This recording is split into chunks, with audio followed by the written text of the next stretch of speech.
things about gases, you're like, oh yeah, I've seen that, or I know how that works. So we're going to kind of pick up where we left off. We're going to focus on pressure and number of moles, and we're going to keep volume and temperature the same. So we introduced this mathematical symbol that looks like infinity with a bite taken out of it. It's called proportionality. So if in this case we say P is proportional to N, pressure is proportional to number of moles, assuming volume and temperature is the same.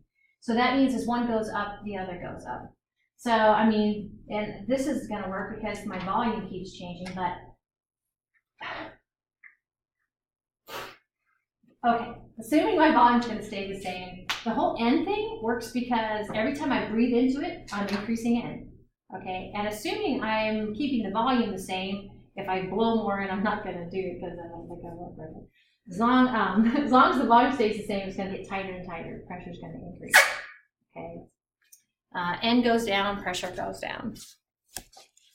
So we have a little video thing, because you figure if I took a balloon, or if I took this one, this structure I've drawn on the board, and I doubled the volume, increased.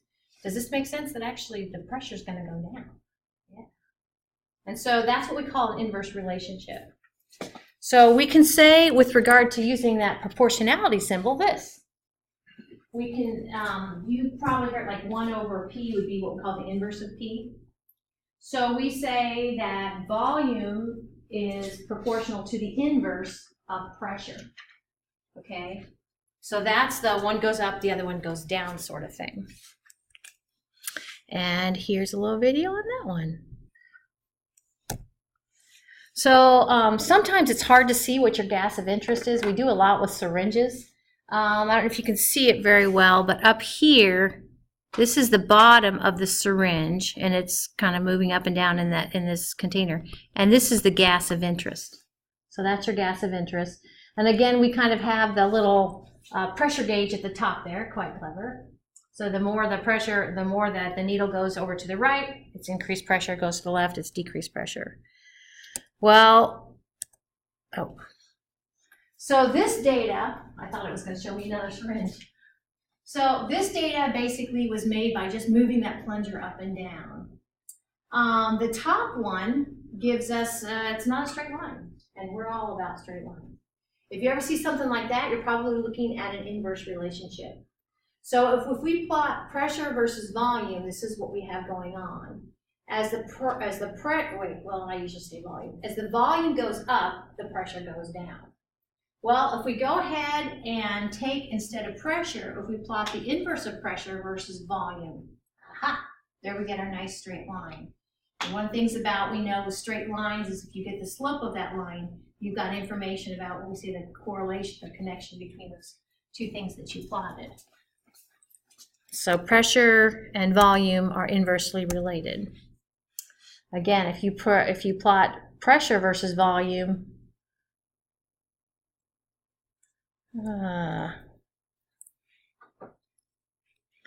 this doesn't look right. Canvas. Okay.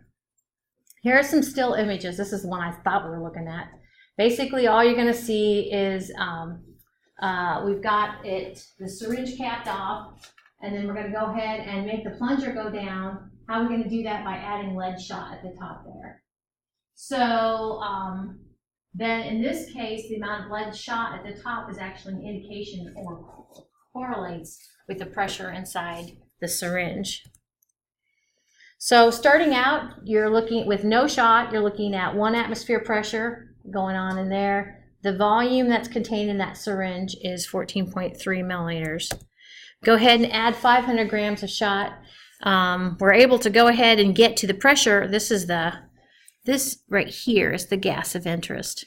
The volume went down, the pressure went up. Instead of 1, it's 1.4. Add now twice as much shot. Again, our volume decreased, our pressure increased. More shot, volume decreased, pressure increased. Okay. So this is one of my, I love the marshmallows coming up here in a minute.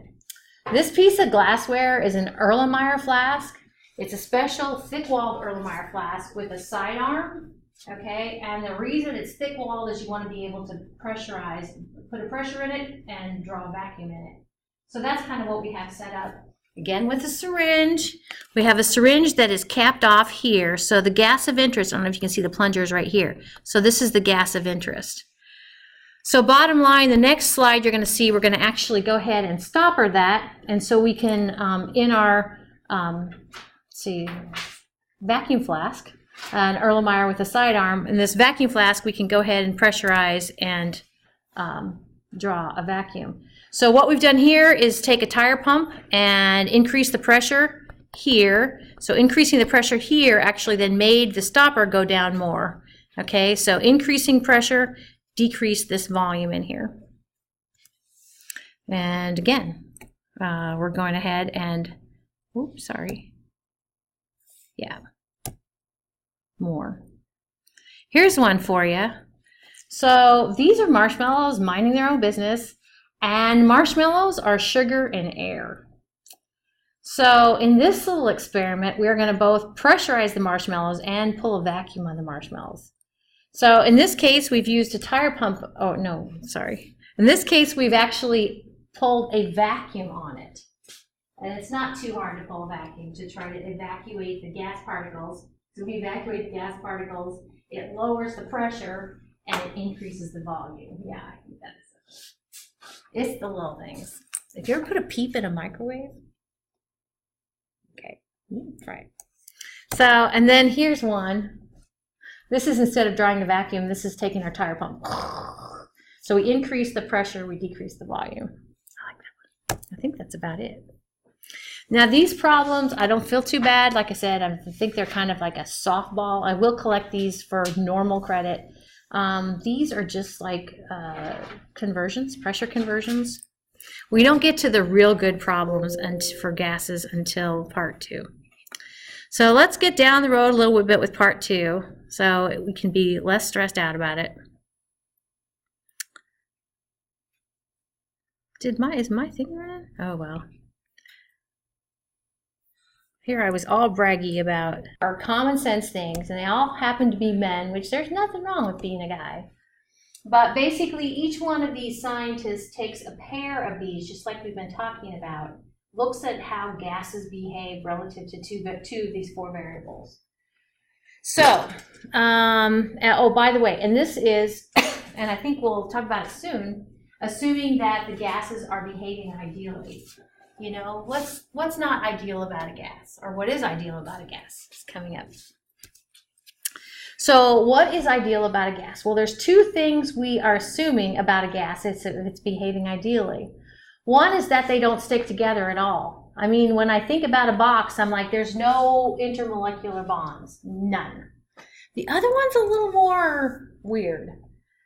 It says that basically the size, and we know that atoms and molecules are pretty darn small, so I guess it's reasonable. It says that the size of the gas particle is negligible, zero size? Yeah. Everything has mass, all matter has mass and occupies space. We're assuming it occupies no space relative to the container it's bumping around in. Okay. And we'll talk more about this kind of wrapping up this unit on gases. But the thing here is if I were to take this box and make it smaller and smaller and smaller, those 2 assumptions start to fall apart. If I take this box and make it smaller and smaller and smaller, honestly, compressed gas is oftentimes a liquid. That's how you get intermolecular bonds to form. And the other thing is if I take it smaller and smaller and smaller, the size of the particle then does become significant compared to the container it's in. So when you have particles have lots of room at what we say low pressures, these kind of work.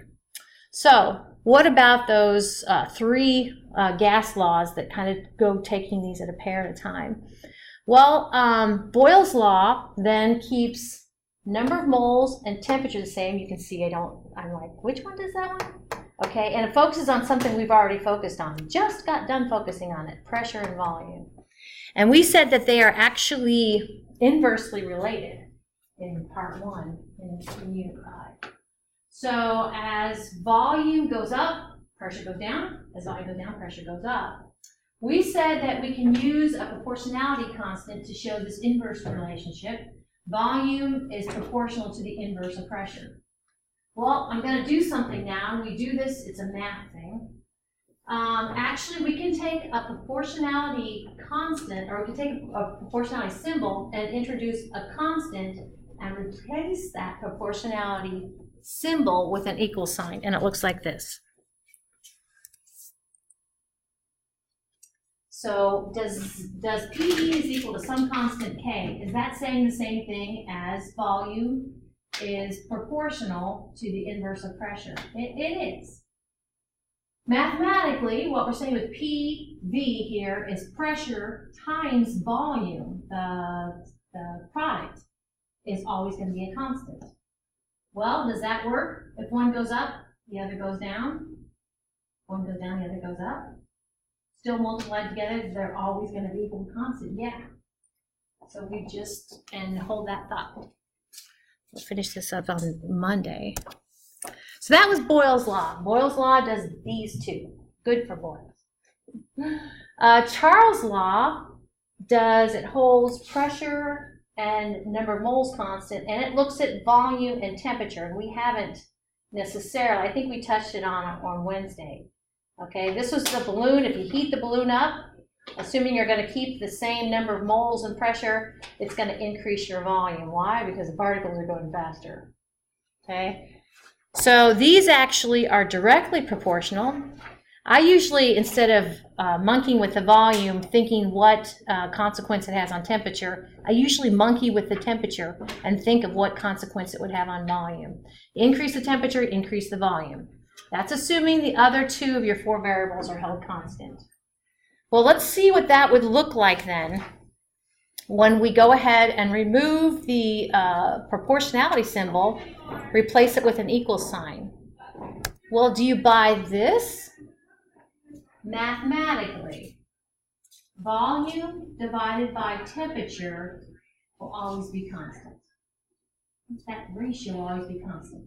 Well, does that work? Because we said if temperature goes up, volume goes up. Well, if now I have two larger numbers and I'm taking the ratio and I get a constant, that works. Volume goes down, temperature goes down, volume goes down. So pressure and number of moles are the same. I take that ratio and I still get the constant. That is totally true. All right. So that was Boyle's, Charles, and now we have coming up Avogadro's. So this is showing you Charles' law, which has a kind of a cool aspect to it, no pun intended. Charles' law is volume and temperature. We said that for all gases, that if you're messing around with kind of these four variables, you have some, units. N's always going to be moles. Temperature always has to be in units of Kelvin in order for this thing to work. And actually these guys can be an assortment of units. Depending upon the units of your pressure, we usually go with atmospheres and volume of liters, but you can kind of change those up a little bit. They will give you a different value that we call R, the ideal gas law constant, but you can change these up. These got to be. And we said that the Kelvin temperature scale is that ratio level of temperature scale where 0 actually means something. Okay, so 0 on the Kelvin scale means absence of motion. And doesn't this make sense that absence of motion, which you can never achieve because all matter has motion, but when you're at that cold of a temperature, then gas is occupying. Like, really? One of the things we're going to see, though, is that the lower your temperature, the less ideal your gas. Your gas kind of takes on what we call non-ideal behavior at low temperatures and high pressures. So anyway, yeah. And then we talked a little bit the other day about, there's interpolation and then extrapolation. Extrapolate is what we're doing here. We're saying we've got data up here in normal temperatures and volumes. We could take that trend and extrapolate it backwards to a temperature of 0 Kelvin, which I wouldn't want to be in the room. and get something down to 0 Kelvin. Okay, so yeah, absolutely imperative that your temperature needs to be in the Kelvin scale. So video time, because it'd be like, you know, you come up with these great ideas and it's like, yeah, so what's your point? So this goes to, Avogadro's law goes to, holds temperature and pressure constant. So it focuses on number of moles and volume. And actually the balloon thing that I did earlier makes more sense in that case. Like as we start to blow up a balloon, we're increasing N, okay, and it increases volume. Decrease N, decrease volume. So then we must have, they must be directly proportional. So we show they're directly proportional this way. If we want to pull the proportionality symbol, replace with an equal sign, and introduce a constant, it would look like this. I mean, to me, it makes sense. The ratio is going to remain the same. So if your volume goes down, your number of moles, or well, I usually think number of moles going down and then volume going down. Okay. And here on Monday, we're actually going to kind of join all those three constants that we've introduced with Boyle's, Charles, and Avogadro's law. So here's a little video that kind of talks about how volumes are additive from OpenStax. So the one volume of H2 and the two volumes of H2, one volume of O2 to make two volumes of H2O is very similar to 1 mole H2 plus 2 moles of O2, to go to form 2 moles of H2O. Of course, we call the 1 and the 2 and the 2, drat, you know what I mean, to final answer. There we go, that's better. We call the 2, the 1, and the 2, we call those stoichiometric coefficients, and they line up with the volumes. So hold that thought. Well, that's a good place to stop. That's about as far as I wanted to get. So have a good weekend.